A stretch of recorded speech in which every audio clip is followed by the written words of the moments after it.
भारत में लोकतंत्र है और लोकतंत्र का मतलब इस देश में चुनाव होना है और उस चुनाव पर निगरानी चुनाव आयोग करता है और चुनाव आयोग ही इस देश के लोकतंत्र का रक्षक सही मामले में है।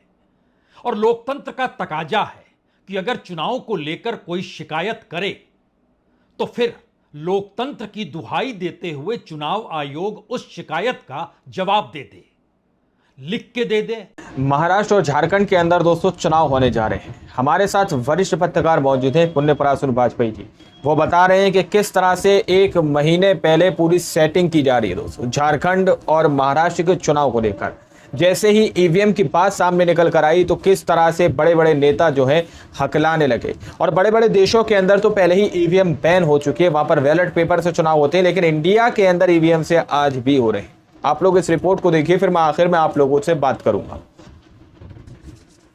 दोस्तों नमस्कार। भारत में लोकतंत्र है और लोकतंत्र का मतलब इस देश में चुनाव होना है और उस चुनाव पर निगरानी चुनाव आयोग करता है और चुनाव आयोग ही इस देश के लोकतंत्र का रक्षक सही मामले में है। और लोकतंत्र का तकाजा है कि अगर चुनाव को लेकर कोई शिकायत करे तो फिर लोकतंत्र की दुहाई देते हुए चुनाव आयोग उस शिकायत का जवाब दे दे, लिख के दे दे, वेबसाइट पे डाल दे और लगातार उसकी घोषणा करते चला जाए।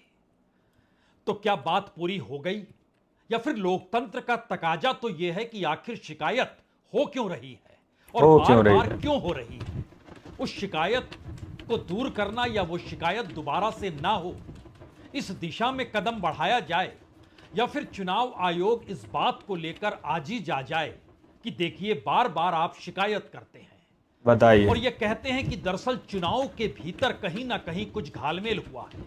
उस मशीन के आश्रय जिस मशीन को लेकर अलग अलग तरीके से शिकायत होती चली आ रही है और बात तो अब बैटरी तक पहुंच गई है।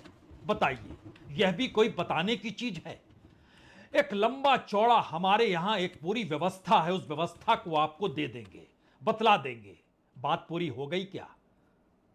और इसके ये चुनाव आयोग ने कही है, ये वाली बात है। एग्जिट पोल भी होता है। एग्जिट पोल, सारे एग्जिट पोल गलत साबित हो जाएं। एग्जिट पोल कोई साइंटिफिक नहीं है। एग्जिट पोल के पीछे कोई विज्ञान मत देखिए। और एग्जिट पोल को सही ठहराने के लिए क्या इस देश का इलेक्ट्रॉनिक मीडिया, जिसको लोग प्यार से गोदी मीडिया भी कहते हैं, गोदी मीडिया भी कहते हैं, उसके अनुकूल होता है क्योंकि उसने उस एग्जिट पोल को दिखलाया है?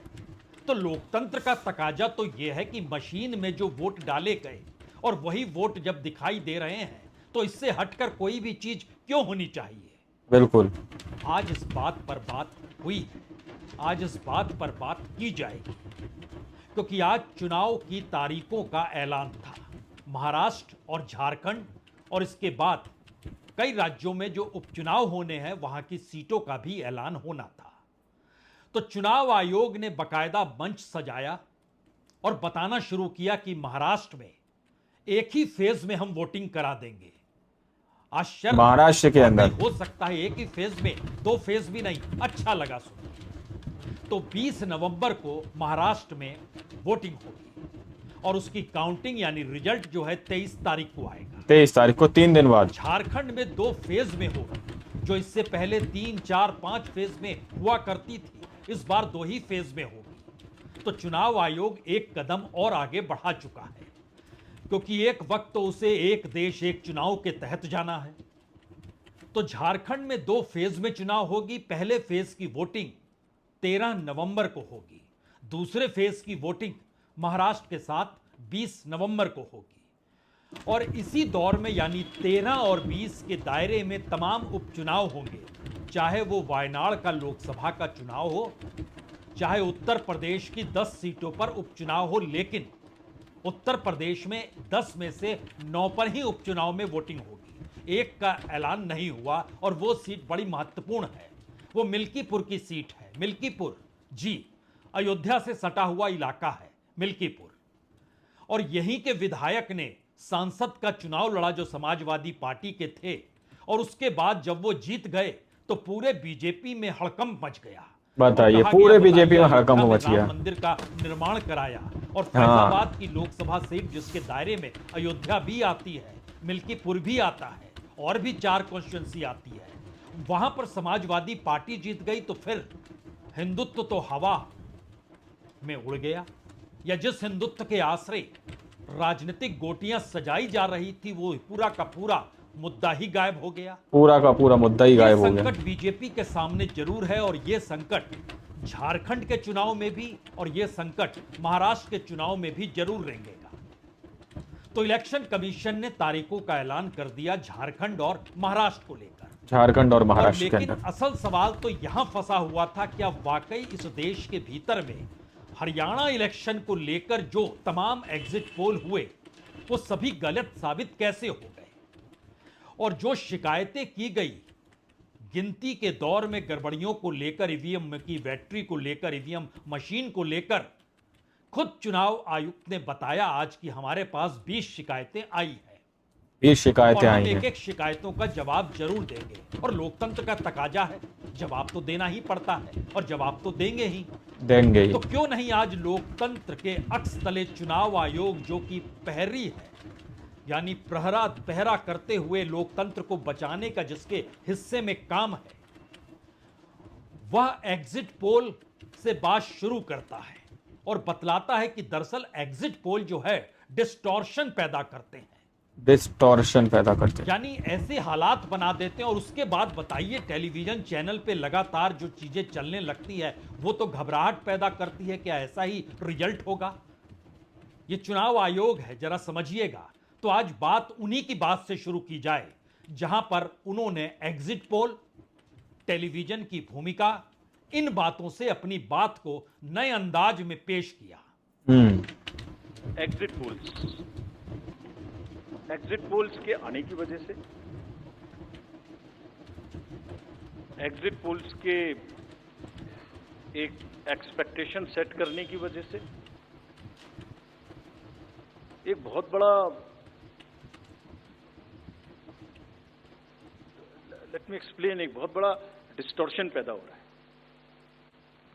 पहले एक एग्जिट पोल आता है जिसकी हम उसको गवर्न नहीं करते, जो एस्टेब्लिश्ड रिजीम है, स्टैट्यूटरी एंड जुडिशियल रिजीम, उसमें हम उसको गवर्न नहीं करते। लेकिन एक खुद के आत्मचिंतन की जरूरत जरूर है कि वो उसका सैंपल साइज क्या था, उसका सर्वे कहाँ हुआ, उसका रिजल्ट कैसे आया। अगर मैं उस रिजल्ट से मैच नहीं किया तो मेरी क्या रिस्पॉन्सिबिलिटी है, कहीं कोई डिस्क्लोजर्स हैं कि नहीं है, ये सब देखने की जरूरत है बहुत सख्त। there are bodies which govern this. There is NBSA, there are other bodies which self-regulate, and I am sure the time has come that the associations, bodies which govern will do some self-regulation. दुनिया के कमोवेश हर देश में चुनाव होते हैं और जहां चुनाव होते हैं वहां एग्जिट पोल भी होता है, एग्जिट पोल भी होता है, सही है, अमेरिका सर्वे भी चुनाव होते हैं। 5 तारीख को वोटिंग होगी और वोटिंग के साथ साथ एग्जिट पोल की प्रक्रिया शुरू हो जाएगी और इसे बड़ा साइंटिफिक माना जाता है। और बीते दिनों लगातार डेमोक्रेट्स और रिपब्लिकन, या कहें कमला हैरिस और डोनाल्ड ट्रंप के भाषणों को लेकर आपस में प्रतिस्पर्धा जो हो रही है मुद्दों को लेकर, उसको लेकर भी एक पोल लगातार अमेरिकन मीडिया के भीतर चल रहा है जिसमें बताया जा रहा है कि लगभग बहुत कम का रेशियो है जीत हार का, 49 और 51% के बीच डोनाल्ड ट्रंप और कमला हैरिस चल रही हैं। इस पूरी प्रक्रिया का क्या मतलब है? क्योंकि आज चुनाव आयोग ने कहा कि दरअसल ये आप खुद आत्मनिरीक्षण कीजिए, जो मीडिया के लोग हैं, यानी मीडिया आत्मनिरीक्षण करे कि वह एग्जिट पोल जो दिखलाता है वो सही क्यों नहीं होते हैं। न्यूज चैनल आत्मनिरीक्षण करें कि वो क्या दिखलाते हैं, स्क्रीन पे ऐसी कौन सी बात रेंगने लगती है, वो आत्मनिरीक्षण करें। लेकिन इस देश के भीतर में जो चुनाव की प्रक्रिया है उसमें बरस दर बरस चुनाव में क्यों मुश्किल हालात होते हैं और क्यों ऐसी आवाजें सुनाई देती हैं जहां पर यह बात समझ में किसी को नहीं आती है कि आखिर लोगों के भीतर सिर्फ हार जीत को लेकर संदेह है या फिर दुनिया आर्टिफिशियल इंटेलिजेंस की दिशा में बढ़ चुकी है और उन सब के बीच एआई के देश का चुनाव आयुक्त या दुनिया के भीतर जहां जहां ईवीएम मशीन को लेकर वोटिंग होती थी उससे जुड़े सवालों का जवाब विकसित देशों में भी नहीं निकल पाया तो वो दोबारा बैलेट पेपर पर लौट आए। लेकिन भारत टेक्नोलॉजी के लिहाज से और भारत का चुनाव आयोग आर्टिफिशियल इंटेलिजेंस के हिसाब से महा इंटेलिजेंस है। महा शायद इंटेलिजेंस इसीलिए इस बात ईवीएम पर ही टिके हैं। जरूर जरूरत है जब उनसे सवाल ईवीएम को लेकर पूछा गया। वो एग्जिट पोल और मीडिया को लेकर आत्मनिरीक्षण का जिक्र कर रहे हैं, लेकिन ध्यान दीजिएगा तो शेरो शायरी भी चुनाव आयुक्त ने की एक वक्त ईवीएम को लेकर, और आज सुबह भी प्रेस कॉन्फ्रेंस से पहले भी यह कहने से नहीं चूके 100% सही है। और जब प्रेस कॉन्फ्रेंस में यह सवाल किया गया तो उन्होंने पूरे के पूरे ईवीएम को लेकर जो मसविदा सामने रख दिया वो सुनना चाहिए, जिससे आप पता चलेगा कि वाकई ईवीएम को लेकर और इस देश में लोकतंत्र की रक्षा को लेकर चुनाव आयोग कितना सक्रिय रहता है और पॉइंट दर पॉइंट वो जानता है। कुछ गड़बड़ी ना हो इसके लिए उसने बहुत शानदार तरीके से एक शील्ड बना रखी है। कैसी शील्ड है ये, जरा परीक्षण कीजिए खुद मुख्य चुनाव आयुक्त के मुख से। सुनिए चुनाव आयुक्त राजीव कुमार सर आपने फिर से पूछा,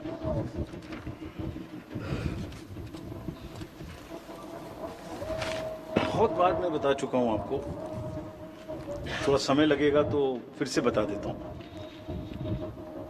first level checking, randomization, second randomization, storage में रखना, स्टोरेज से बाहर निकालना, कमीशनिंग करना, कमीशनिंग के बाद वापिस स्टोरेज में रखना, फिर उसको पोलिंग डिस्पर्सल के दिन ले जाना, फिर उसको बूथ पे पहुंचाना, बूथ पे पूरा दिन वोटिंग कराना, फिर सील करना, फिर वापस स्टोरेज में रखना, फिर काउंटिंग के दिन निकालना, फिर पूरे दिन दिखाना। इसमें हर समय पर पॉलिटिकल पार्टी या उस कैंडिडेट या उसका एजेंट मौजूद रहते हैं। अब ये सवाल तो किसी के भी जहन में होगा, वाकई इस तरीके से पुख्ता बंदोबस्त अगर चुनाव आयोग ईवीएम को लेकर कर रहा है तो इस देश में लोकतंत्र सुरक्षित है। तो लोकतंत्र सुरक्षित है, सही बात है। अगर इतनी सुरक्षा है, ये अलग मसला है कि दोस्तों आप लोगों ने इस रिपोर्ट को शुरू से आखिर तक देखा। लोगों का सोशल मीडिया पर यह दावा है कि ईवीएम जिस देश ने बनाया उस देश ने ही ईवीएम को बैन कर रखा। उस देश के अंदर ही ईवीएम से चुनाव नहीं होते। हमारे देश के अंदर बहुत सारे लोग ईवीएम के अगेंस्ट हैं, बावजूद इसके विपक्षी पार्टी भी ईवीएम के अगेंस्ट है, लेकिन बावजूद इसके फिर भी चुनाव आयोग इस ईवीएम से ही चुनाव कराने पर तुले हुए हैं और ईवीएम की कुछ चीजें बताते हुए नजर आ रहे हैं। क्योंकि जबकि बार बार ईवीएम के ऊपर ही इस तरह के आरोप लग रहे हैं कि ईवीएम के जरिए से धांधलेबाजी होती है, ईवीएम के जरिए से दूसरी बारी पार्टियों को जो है सत्ता में लाया जाता है, लेकिन बावजूद इसके लोगों के जो संदेह हैं वो दूर नहीं किए जा रहे। बल्कि एग्जिट पोल जो सर्वे, जो ग्राउंड रिपोर्टिंग जो सामने निकल के आ रही है, उसके बारे में राजीव कुमार पूछते हुए नजर आ रहे हैं कि आखिर वो एग्जिट पोल कहाँ से आते हैं, आखिर उन एग्जिट पोल में इतना अंतर कैसे आ जाता है। ये आप लोग चैनल वालों से पूछिए, ये बात कही जा रही है। अब आप लोग समझिए, जब जनता यहाँ की ईवीएम के अगेंस्ट है, विपक्षी पार्टी इस ईवीएम के अगेंस्ट है, तो आप ईवीएम को क्यों बैन नहीं कर देते इंडिया के अंदर? तो आप इंडिया के अंदर बैलेट पेपर से चुनाव क्यों नहीं करा लेते? एक बार बैलेट पेपर से चुनाव करा लीजिए ना, ताकि जनता को संतुष्टि मिल जाए, ताकि जनता इस बात को समझ सके कि हाँ ईवीएम से कुछ नहीं होता, बल्कि ये जनता का ही पूरी तरह से आदेश है। जनता जनार्दन ने ही ये जो है आदेश दिया ईवीएम के जरिए से। तो आप उनके शक को दूर करिए, है ना। तो ईवीएम की सच्चाई सामने आते ही लोगों को इस तरह की बातें सुनना पड़ती हैं कि ईवीएम में कुछ नहीं हुआ, ईवीएम ऐसा हो नहीं सकता। तो इस तरह की बहुत सारी मिसालें चुनाव आयोग राजीव कुमार की तरफ से दी जा रही। अब आप लोग इस रिपोर्ट को किस नज़र से देखते हैं, अपनी राय कमेंट सेक्शन में जरूर दीजिएगा। मिलते हैं अगली वीडियो में, जब तक के लिए जय हिंद, जय भारत।